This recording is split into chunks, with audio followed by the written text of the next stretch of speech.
In this lecture, I am going to introduce you to the concept of meshing. So, what is meshing? The process of converting a geometric model like this into a FE model like this, which contains discrete nodes and elements, is known as meshing. The process is known as meshing. Coming to the element types used for meshing, there are 1D elements, 2D elements, 3D elements, and other elements. So coming to 1D elements, where are we going to use such type of elements? So when we take a geometry where one direction or one dimension is very large in compared to other two dimensions, then we can assume or we can mesh that particular geometry with 1D elements. So see here, one of the dimension is very large in comparison to the other two dimensions. So the element shape is in the form of a line, and we need to be providing the other two dimensions in the form of a cross section to this particular element. And coming to the element types, let us say 1D element types, they are rod element, bar element, beam element, pipe element, axisymmetric shell element.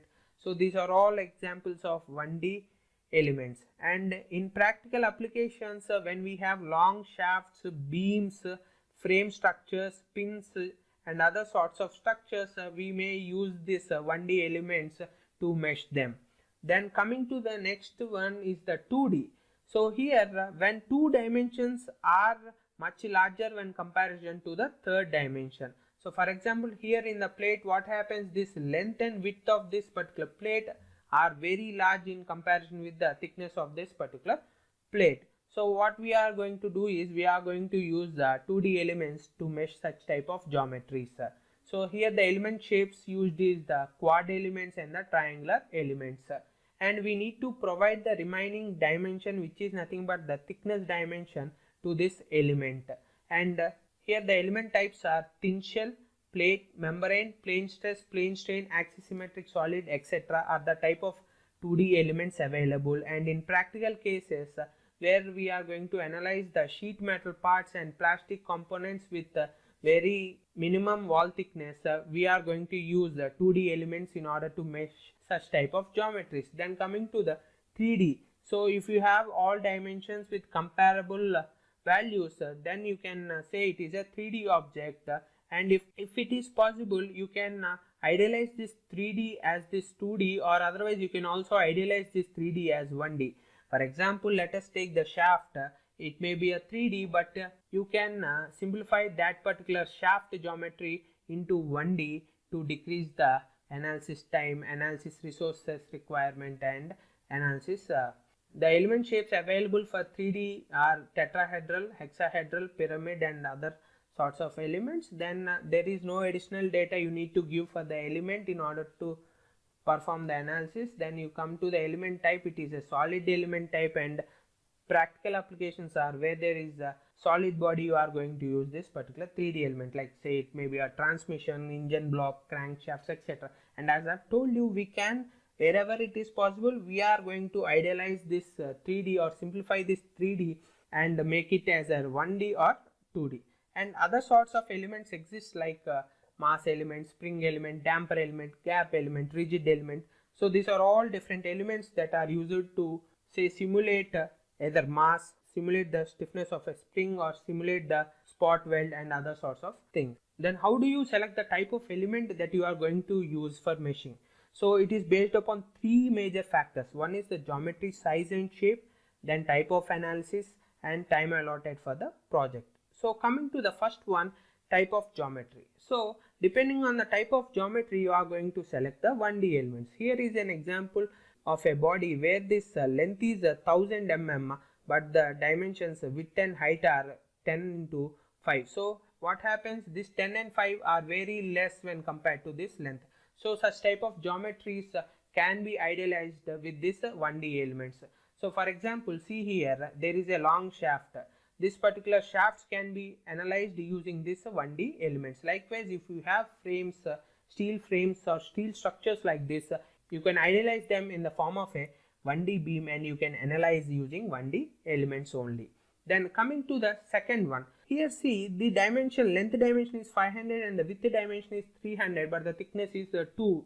So what happens when compared with the length and the width of this particular structure, the thickness is too low, And see here, we are going to use the 2D elements in such type of geometry cases. These are the shapes of different 2D elements that we generally use, and these particular elements are available with every software, FEA software. Then coming to the application, see here we have an airframe where this particular total structure will be simplified as a surface, and analysis will be done by meshing this total geometry with 2D elements like shell elements. Then here is an example of a computer rack, sheet metal rack, which can be analyzed using 2D elements. Then coming to 3D elements, when all the dimensions of this particular body are comparable, then we will be using 3D elements. See, these are the different shapes of the 3D elements available. And here some of the examples of this 3D element modeling include like this transmission systems and this type of coupling systems and other sorts of systems. As I mentioned earlier also, if there is a possibility of simplification, we are going to use that simplification of 3D objects into either 2D or 1D, and then only we are going to perform analysis. So based on the geometry, you need to select what type of elements that you are going to use for meshing. And then the next one is the type of analysis. Say, based on the type of analysis you are doing, you need to select the type of element. For example, if you take the structural and fatigue analysis, if you come to 2D, the quad elements, if it is come to 3D, hexahedral elements are preferred over other type of elements because of the accuracy they give for the solution. If you come for the crash and nonlinear analysis, what happens? Priority to mesh flow lines and brick elements are given over the tetrahedron elements in order to get accurate results. Likewise, depending on the type of analysis, say for example, if you are performing mold flow analysis, then instead of all other elements, triangular elements are more preferred over the quadrilateral elements. So coming to the dynamic analysis, and depending on the type of geometry also, we have lots of types of elements that can be selected. Then coming to the final factor is the time allotted for the project. So for every project there will be some time. Based on the time, you can just use the automatic mesh generation tools, or otherwise you can also do manual meshing by setting up every mesh control, and you can check for this mesh. Automatic or batch meshing tools could be used instead of time consuming but structured, good quality providing methods. Then for 3D meshing, tetras are preferred over hexas. So what happens is, if you are going to put up hexas, the solution time will be more. So that is why if you want to reduce the time of the project, you need not have a lot of concern over accuracy, you can then go for the tetras. And there are other lot of factors which are included again into this particular time allotted for the project. So based upon all of these factors, you need to decide what type of element you are going to use, what type of settings you are going to use, how are you going to generate the mesh, are you going to generate the mesh manually, are you going to generate the mesh automatically, and there are other lot of factors you can select. So coming to the question, can we solve the same problem in different ways? Yes, we can solve the same problem in different ways. Here for example, we have taken a fixed beam where we have solved this particular beam in the 1D form as well as in the 2D form as well as in the 3D form. See here, coming to the 3D form, what happens? The number of equations to be solved was 52,344. Then coming to the 2D, what happens? The total equations to be solved are 54. So what happened? Around 10 times less. So the number of equations that are to be solved here are 10 times less when compared to the number of equations that are to be solved in this 3D case for the same problem. Remember, this is for the same problem. Likewise, coming to this 1D, so what happens? We have only 12 equations to solve. So this is much better. And remember, if we are going to follow everything, we are going to get the same result, approximately same result in the 3 cases. So what happens when there is a possibility? You need to take some assumptions and you need to simplify your geometry from 3D to 2D, and if it is possible, you need to change it from 2D to 1D as well. So we can solve a same problem in different ways.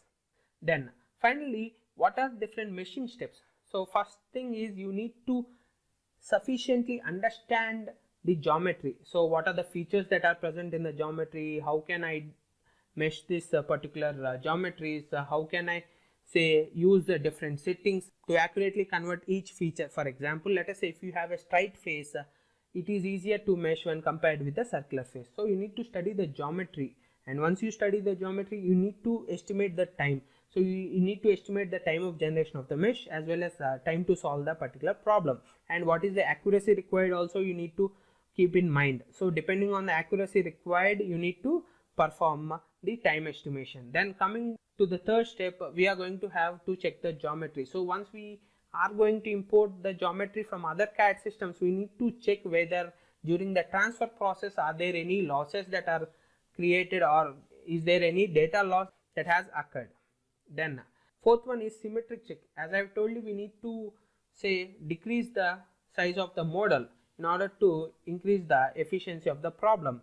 Then for that purpose you can do symmetric check, and if there is symmetry in the object, you can decrease the size of this particular model. And then you need to select the type of elements that you are going to mesh the object with, and you also have to set the mesh settings. So what happens is there are number of mesh settings like selection of edge length, selection of different types of elements, different types of methods to say mesh the geometry, and other lot of settings are there. You need to master all those settings, and you need to select all those settings. And once you selected all those things, then final thing is you need to select the contact meshes, and you need to model the joints. And once you have done all these things, you can generate the mesh. So these are some of the steps that are followed in the industry while performing a mesh. And once you are satisfied with all these steps, you can just go and just generate the mesh and send it to the FEA engineer. In the next lecture, we are going to see some of the global mesh controls that are present, which are very useful in generating mesh inside ANSYS Workbench.